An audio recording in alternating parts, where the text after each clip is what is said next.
Hello, Bridgetti. Hello, Stephen. How are you today? I just let me center things.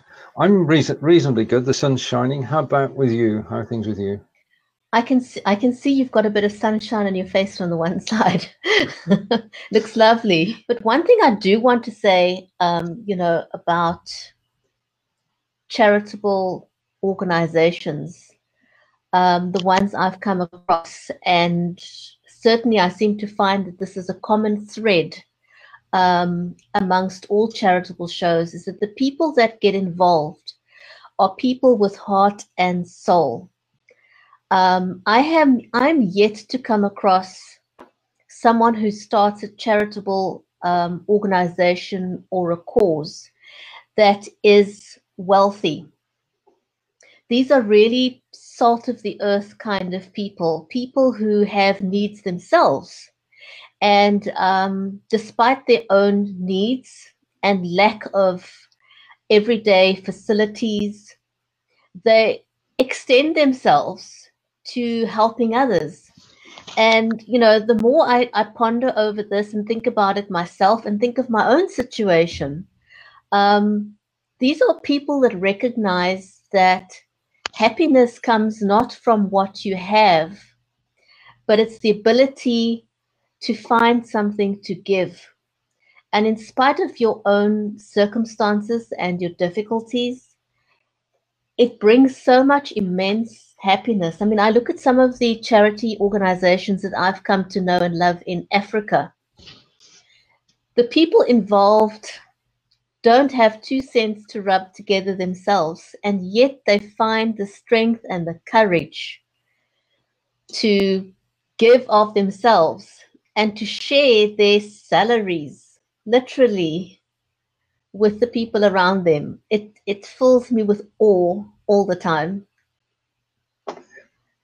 Now, I feel the same way. I mean, people willingly give of their time. Because when we're talking about raising awareness, what we're not talking about is raising money.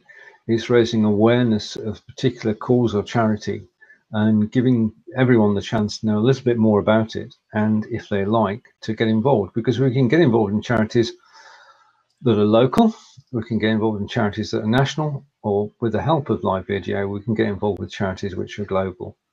And Yeah. that's what the charity show is about, is actually putting you as a viewer, and thank you if you are watching. If you say hello, we promise not to do anything other than put your comment on the screen. What we're about is actually raising awareness of the charitable causes that are around, and they're ones that have come to our attention through our personal experiences. And it is, I think the right word is humbling in certain situations, to learn how people create hope from nothing.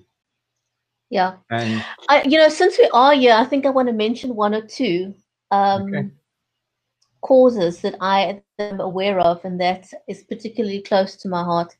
The one is Nisha Verghese. Nisha has, I think she turned 28 yesterday. Now, Nisha is in a wheelchair herself. She's a differently abled young lady. Um, Nisha has difficulty getting around, and yet she is constantly finding ways to help other people. So I want to ask you to please go and check out Nisha Varghese. I will drop the link down in the comments. She turned 28 yesterday, and she, as a passion project, she's chosen to raise funds for water. And the reason she is so passionate about it is because she feels that giving someone access to water isn't just handing them something to drink. It transcends giving people water to drink. When you give people access to water, it gives them access to healthcare. It gives people access to education, because without water, there will be no education. It gives people an opportunity to run a business, because without water, you can't run a business. It gives people, and in particular, a point that she raised, which is extremely valid, is that it gives women in particular access to time, because women in Africa, some of them walk at least a minimum of 6 kilometers per day, either way, to find water for their families. So if we can provide those women with access to drinking water, can you imagine the time that they get back? Time that they can now spend with their families, time that they can spend educating their children, time they could spend on their own education, time that they could spend starting other businesses. So water encompasses so much more. And so Nisha has partnered with an organization called Charity Water. Why did she partner with Charity Water? The reason she chose to partner with Charity Water is because Charity Water's donors cover the costs. So when you make a donation to Charity Water, every single cent that you donate, there's absolutely no deductions. Every cent that you donate is going directly to Charity Water, and it's going to the sources of where people can find water. So Nisha is asking for donations of $28. She's particularly asking for donations of $28 because she's just turned 28, and so she's created this hashtag 28for28. Obviously, if you can only donate $5, then by all means do so. You know, don't let that hold you back. But if you can donate $100, then please do that too. You know, she just came up with a figure 28 because she's grateful for the fact that she's lived to be 28 years old. So please go and check out Charity Water.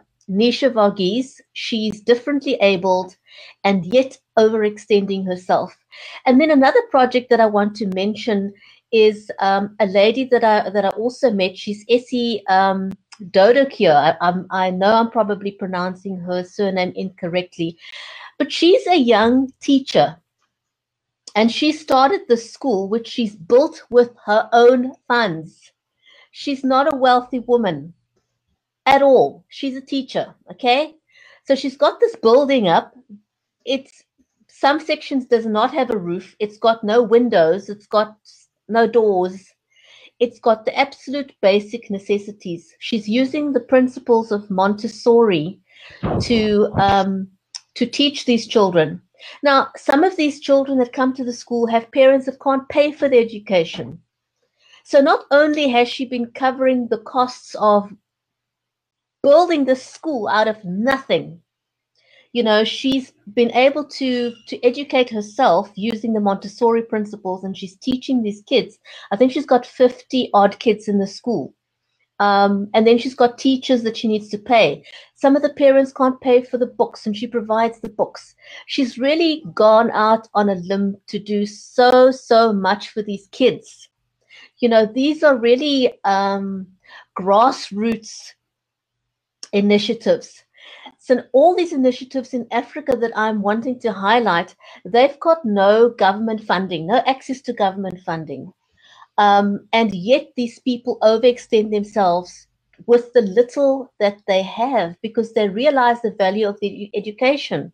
I read another one the other day, also of a headmaster who started up a school in a camp for refugees. And a couple of the people in the community who are refugees themselves, a couple of the teachers came together and said, look, you know, we can do something. We want to do something. Let's use our skills. Keep the kids occupied. And they share the sheer joy and pleasure that these kids have of having an opportunity to get an education. So these are all worthy initiatives. And what I'm trying to do is to help each one of them. Now, Issy has gone and started a GoFundMe page, because what I've told, now a lot of these people, you know, as I said, they're grassroots people, real salt of the earth people. They've got no 2 cents to rub together. And for a lot of them, you know, they don't even have the money to go out and register a nonprofit. So they even need money to register the nonprofit. But I'm encouraging all of them to go ahead and to start a GoFundMe page. And I've asked them to lay out what their needs are, even if they still have to cover the cost of the nonprofit. And then also to lay out very nicely what it is they do, how they do it, and how much money they need to get to the next step. So please, if I'm going to put some links in the comments, please go and check these people out. They really are worthy of donations. And another ladies' cause that's particularly close to my heart is a lady who is in a gang-infested area in one of the areas in Cape Town. She's a mom who only when she was an adult did she realize that she had been abused by her stepfather. And as it turns out, her husband was abusive as well. How sad is that? And then her son became a drug addict. Fortunately, she was able to get him the help that he needed. But out of her dire situation as well, she has risen from the ashes to write her story, because she knew that if she could share her story, she could not only help herself, but she could help the countless other women out there who would read her story and feel inspired to know that they too can rise from the ashes. And apart from the book, which I'd like you to support, apart from the book which she's published with, I think, 5 other ladies, she also regularly tries to collect clothing and food for children who have fallen through the cracks in society, children who don't get food through government funding because they fell through the cracks. She focuses particularly on kids who are orphaned, who don't have parents and have fallen through the cracks. So these are just some of the amazing, amazing stories of where help and assistance is needed at grassroots levels. And of course, I would be remiss not to mention the dire situation that we have in the DRC Congo. Again, something that I feel very, very passionate about.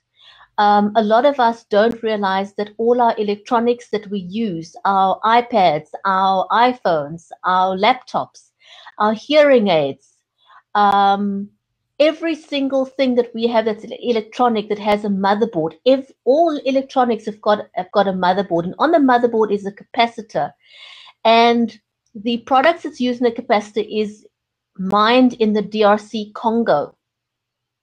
And these are minerals that are mined on the backs of young children as young as 4, slavery. And somehow the manufacturers are not taking responsibility for their supply chain. And I want to preach this on the corners and say, come on, lend a hand. Let's put pressure on the manufacturers of our electronics, of our mobile devices, of cell phones. Let's put pressure on them to take responsibility for their end product, because they're turning a blind eye. How do you turn a blind eye to a situation when you know that your cell phone is produced on the back of a child in a mine? Something about that is not right. Somehow we need to find a way to make our end producers responsible for their supply chain and stop them from turning a blind eye. I'm sure you can tell I'm very passionate about this, and because I am. I totally am. The more people that can talk about this, the more chances we have of something actually getting done about it. Totally. Raising awareness is one of the things that live video does well. Just take a couple of comments from Becky. First of all, has anything goes show stopped? No. Once every 4 weeks, we give over the anything goes slot to this charity show as a way of raising awareness of charity. And Fonz doesn't need a microphone. He just needs to find us. I know he's around somewhere. I spoke to him this morning, and hopefully he will be able to join us at some point.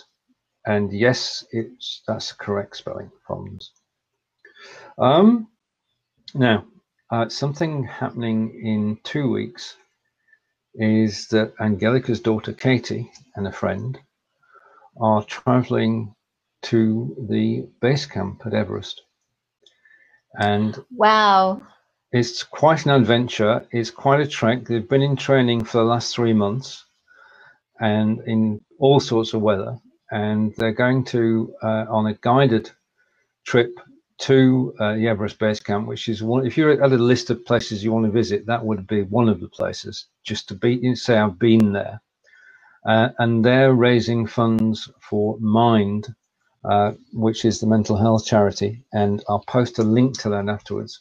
But I just want to wish Katie and her friend every success and hope they do make it to Everest Base Camp, and more importantly, look forward to seeing them back home safely. And this is typical of young people actually doing something selfless for in aid of a cause, and we know that happens globally. But when somebody that you are close to becomes involved, then it hits home. They've got a fundraising target of £1,000, and when I last looked, they were at 810. So they're doing very well, and hopefully we'll get to 1,000 before they actually leave for the Everest Base Camp. Right, that's amazing. Okay. Wonderful. Right, now, on the last show, we did speak for a few moments about Wheels of Hope. Would you like to remind us about Wheels of Hope? And then we'll post all the links afterwards. So Wheels of Hope was started again by a school teacher called Ivan Rukundo.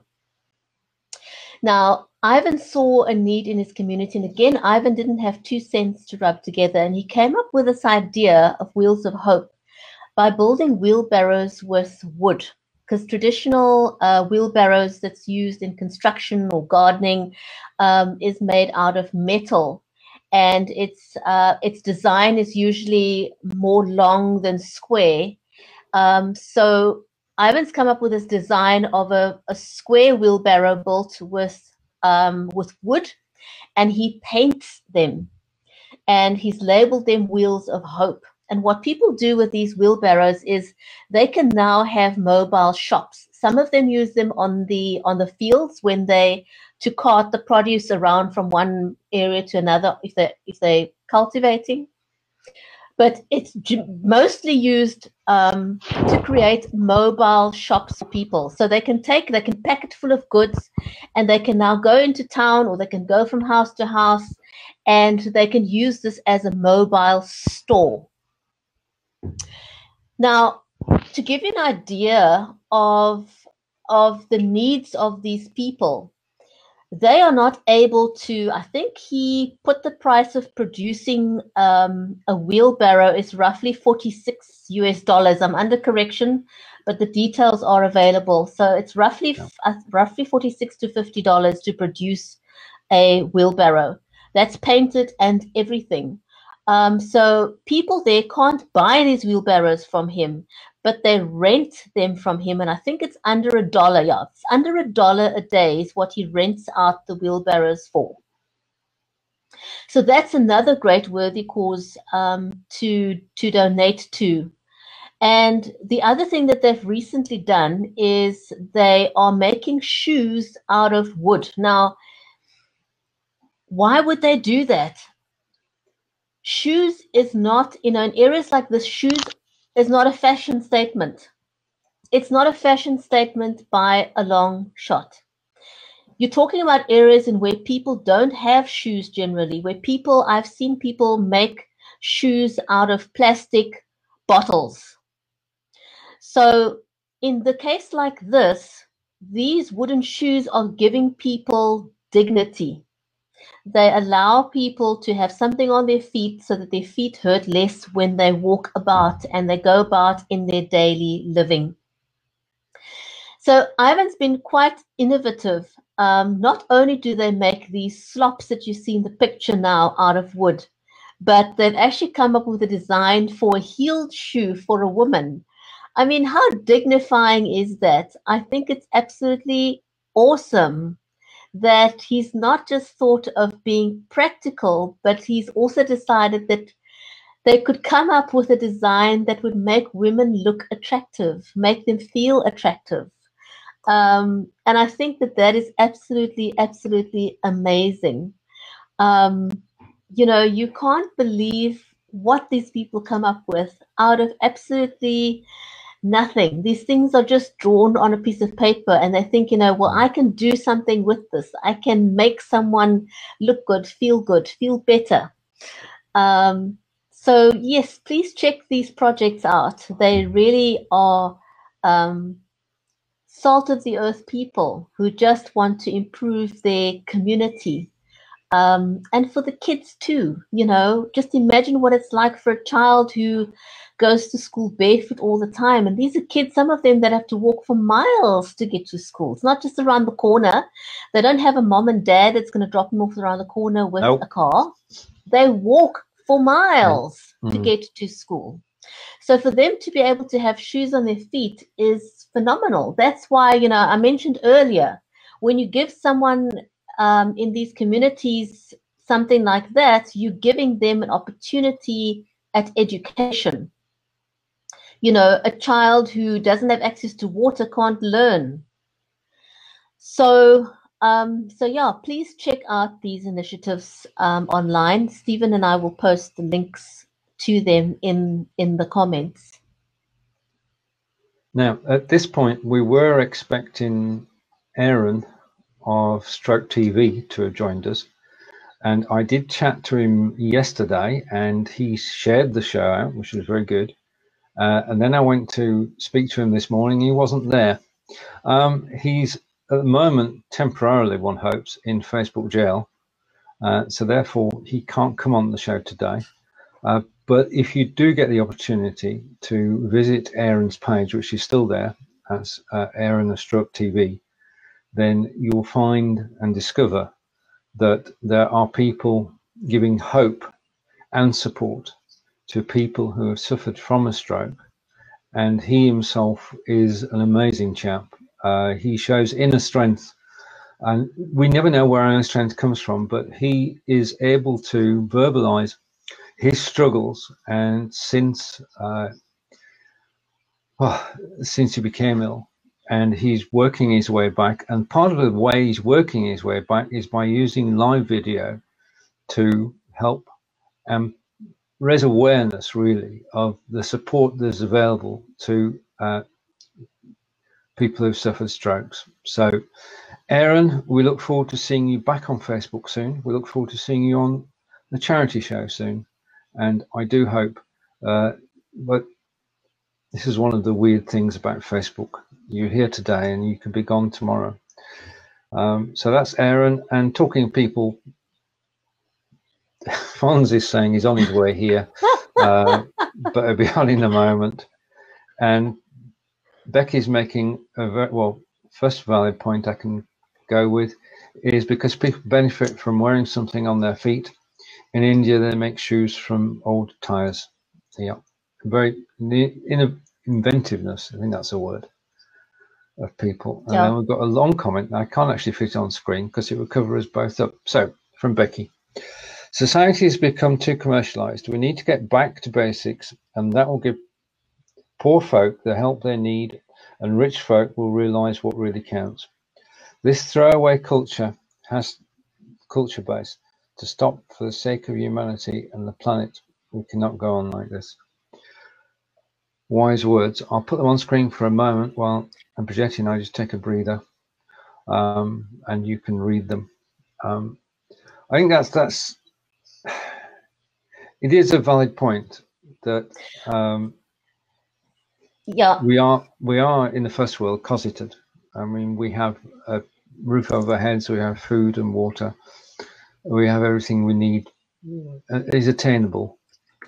And in countries like India, Pakistan, Bangladesh, South Africa, Niger, I mean, the floods that struck in Central Africa struck last week, didn't they? And it's an awful situation. You know, I think they haven't even scratched the surface yet. The amount of people that have lost their lives, their livelihoods. I mean, it's an entire An entire city has disappeared. Literally, an entire city has disappeared in Africa, and because of floods. An entire city is underwater, and still, I mean, it's days now. A lot of people are stuck in trees. They can't get out of the trees, and it's been days they're stuck without water, without food. People have been stuck. I mean, you've seen pictures of thousands of people stuck on the rooftop of buildings, of houses. And, there's a shortage of funding. There's a shortage of helicopters because these people need to be airlifted. There's absolutely no way of getting to these people. The roads are non-existent. The infrastructure is non-existent. And we still have people stuck on treetops, stuck on the roofs of buildings. These areas are completely inaccessible by car. So they need assistance. They need to be airlifted. A lot has been done already. The crews that are there are working themselves to the bone. And the problem is, the longer this carries on, the cholera is already broken out there. And so you can imagine the spread of disease because there's no infrastructure. There's no clean water. There's no sanitation. There's no nothing. Everything is gone. An entire city has been flattened. And I'm talking about a huge area that was a town that has now become like an island in the sea. It's crazy. You cannot even wrap your head around it. Your entire community surroundings is just gone. Everything's been leveled to the ground. It's heart-wrenching when you watch these scenes on TV. So again, if you can reach out and donate to the people that are able to help, that would also be amazing and much appreciated by the people who are currently still stuck and unable to even just get down to the ground. I cannot imagine. I just cannot imagine being stuck in a tree or on a rooftop with thousands of people for days with no access to food. It's a nightmare, total nightmare, and totally helpless. And you can't put yourself in that position, can you? Because it's something which is so horrific that, and I mean, this was an act of nature. This was a freak storm. A freak of nature. It was a freak storm. Totally a freak storm. I mean, it's never happened before in Africa, and I think they've labeled this as I don't even know what the correct word now is, but it's the first of its kind to have happened in Africa. It's never happened. It's never happened before. Nothing of this magnitude has even happened before. So we're talking about thousands upon thousands of people that are now homeless and literally stuck in unable to care for themselves or their families. I mean, just imagine you're a parent and you've got kids with you and you can't feed them. It's not a kind of situation any parent wants to find themselves in, feeling so hopeless and helpless. It's unimaginable. Just to get back to, I think it was Becky that raised that point about society, being a throwaway society, which is what we have become. We've become a throwaway society, and we think everything is dispensable and disposable. I shared the other day that it takes a whopping 95 billion liters of water is what the textile industry alone uses in a year. 95 billion liters of water. So that's what it takes to put clothes on your back, and that's what we refer to as invisible water. So water consumption is not just about the water that we drink or that we use to cook. It's also the water that's used in the manufacturing process. Every manufacturing process uses a lot of water. Your electronics, to bring it to you, uses water. Your clothes, to manufacture it, takes a huge amount of water. So we need to stop the culture of throwing things away. You know, upcycle, recycle. We need to stop discarding things in the waste and stop buying junk. You know, Well, we yeah, really need to stop the culture of buying junk, because it's what we do. I don't know how we became so accustomed to buying junk or unnecessary things. You know, should one buy something just because you can afford it? You know, I'm just putting that out there. Well, we've got a situation we had, which Becky's alluding to. We had a report, and Becky's saying we're still very lucky in England, but it's all coming to no longer sustainable. We had a report last week which said that if we don't take action, and this will resonate with you, Bridgetti, if we don't take action in 25 years, we won't have enough water. And we're being urged to, well, there are three areas. One is use less water. Two is build more reservoirs, which we've got time to do. Because, I mean, our water structure is Victorian. It was built in the 1800s, and our reservoirs are scattered throughout the country, and the system works fine, but we do need more. And the third area is leaks. I mean, as I just mentioned, our piping system was installed in the 1800s, and there are thousands of miles of it, and it's just crumbling. And when it crumbles, of course, the water escapes, and that's a global problem, really. That's a huge problem, the leaks. You know, I think that they are actually able to calculate fairly accurately what percentage of water we are losing in each country due to leaks. And I know in South Africa, we brought our leaks pretty much under control, and it's lower than the average leaks internationally. And one of the ways that I mean, it is unfathomable. You cannot believe how much water you waste when a tap is dripping. So, you know, it's simple things about being vigilant. If your tap is dripping, go and replace the washers. You know, you don't need a degree in engineering to change the washers on your tap. It's a fairly simple thing to do, but it's more a culture of awareness. I think that's what the turning point is in getting our water under control, is awareness of what you consume, awareness of what you use, and awareness of how you dispose of water. Because here's the interesting thing that a lot of people are not aware of about water is we have the same amount of water now that we've had since the beginning of time. We don't have any less and we don't have any more. The difference is how we have used that water and how we dispose of that water. The big problem is that we have this throwaway culture. Excuse me, I beg your pardon. We need a mindset of reuse, recycling.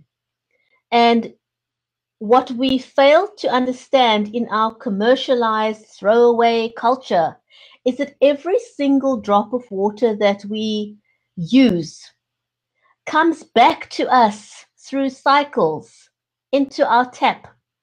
So if you discard rubbish into the water, if you discard toxins into the water, if you discard medicines into the water, already we have a situation where there's too much estrogen in the water. Why? Because people are chucking down medication into the water system. We don't have the technology to remove all of that junk that we put into the water. So we need to rethink the way we do things. We need to stop this habit of using our reservoirs, our water pipes as a sewer.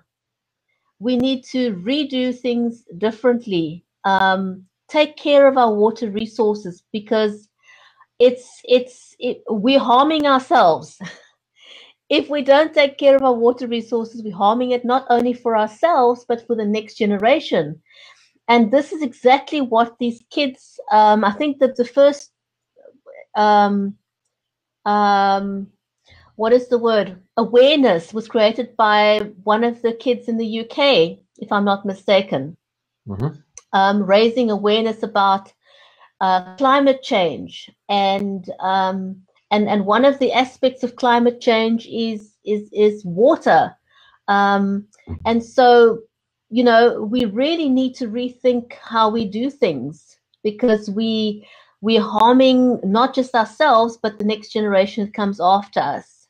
I know that in water, for example, they plan 25 to 30 years ahead. You can't plan for any shorter cycles than that. So the one generation is always planning for the following generation, and so on. So, I mean, as you just said there, that your systems were built in the 1800s and well overdue for an overhaul. And unfortunately, a lot of people, countries, municipalities don't pay enough attention to maintenance. It always seems to be a lack of maintenance. Things are breaking down because they're not maintained. Nothing lasts forever. We need to be more vigilant about maintenance. And if the powers that be are not doing their jobs, we as citizens need to remind them of their duty and hold them accountable. But that never absolves us of our responsibility to being responsible and accountable for the way that we use and consume and discard.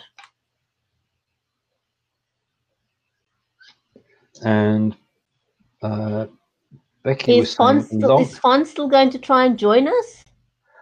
Just a moment. I shall see. I'm not sure. I'll just check. We'll get back to something Becky said. People's bubbles need to be burst. Only then will they realize what is happening and see the bigger picture. And I think that only comes about through raising awareness of the situation. And we do have to be ever more mindful of the materials that we have, water and food and land, all have to be nurtured and looked after, so that we can live and generations afterwards can live as well. Yeah. Yeah. Now, I heard the other day someone say that they have banned these Fomalite containers in the US. Yeah. And that, that is great news. It's good news. And I hope that will be, I think it was only in one state that it's been outlawed, and hopefully that will grow and happen in other places as well. Becky says much building is taking place above ground, but the drains don't seem to be updated, so they're not coping. Yes, Becky, it's a worldwide phenomenon. I mean, just today, not even yesterday, today I saw a picture someone post of one area here in a town called in Johannesburg, not too far from us. Well, when I say not too far from us, it's about 18-20 hours drive.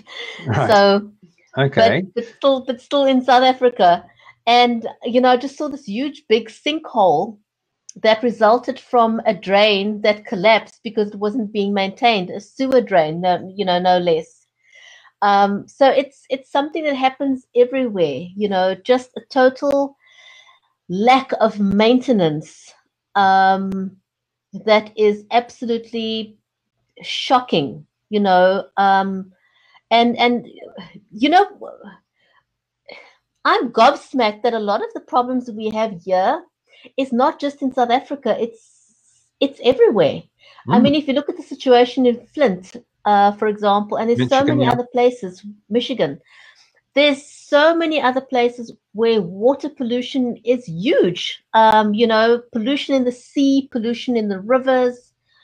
It is shocking, the fact that we have that society has become so degraded that we no longer take responsibility for our home, and I think we need to start looking at things differently. Just as you wouldn't take a piece of paper, you know, if you've eaten something, would you just discard it on the floor in your lounge or in the kitchen? Nope. When you finish eating, do you just throw the plate on the floor? Nope. Who lives like that? You know? So just think, Yeah. by extension, the earth is your home. It's been given to us. It's our home. So if you wouldn't take a plate and throw it on the floor when you're done eating, why would you want to pollute the earth? Why would you throw it in the river? Why would you throw it in the sea? Just why? I'm Good not, question. you know, I fail to understand the logic, yet it happens. I don't know what the answer is. I really don't. But somehow we need to find a way to help people appreciate that, you know, we're only hurting ourselves, no one else. And that is true. And but we are becoming more aware of it. And there are charitable organisations which have been created to redress what we're doing. But we can start at the personal level and change, as you said, our own perception of cheap clothing. At the moment, we look at it as a throwaway thing. We can buy something, wear it a few times, and throw it away. And we'll spend £2 or £3 on a t-shirt, $2 or $3 on a t-shirt, wear it a few times, throw it away, get a new one. And that's a great waste of resources. And to a certain extent, it is being driven by a particular set of countries. We are being dumped on by China. Right, okay, and Becky is back, and Becky is saying, society knows that things have to change, but most are like sheep and just follow the shepherd. They don't know where to start and find it easier just to carry on the same. The ones that are trying to change things, the government is making it near impossible for them. Basically, because folk that are self-sufficient don't make any funds for the government. It's true. If we don't cause problems, then they can forget about us. Yeah, it'd be good, Becky, if you could join us, not today, because this, but you're more than welcome to join Bridgetti and I on the show, either well, our next show is on Friday, about 12 p.m. Eastern, 4 p.m. in the UK. We'll be back on Friday. As I say, Aaron hasn't joined us today, and Fonz is apparently doing something with history, which is sort of reasonable considering he's the Cambridge historian. So as we didn't have a real agenda and we didn't have a chance to do the research because we're both at the moment so snowed under by things that are going on around us in the real world, shall we sort of take a break for now and return in 2 weeks' time, Bridgetti? Yes, absolutely. So a huge big thank you to everyone who's joined us. A huge big shout out to Becky. You have been amazing. Thank you for contributing so positively and wonderfully during this show for us. If you're watching the show on the replay, thank you for watching the replay. Please do share. We will be back again. That'll be myself, Bridgetti, Stephen Healey, and Fonz Chamberlain. Thank you for watching, everyone. So from me, Bridgetti in Cape Town, it's goodbye for now. And from Stephen in Wiltshire, goodbye from now. Take care. We'll see you again soon.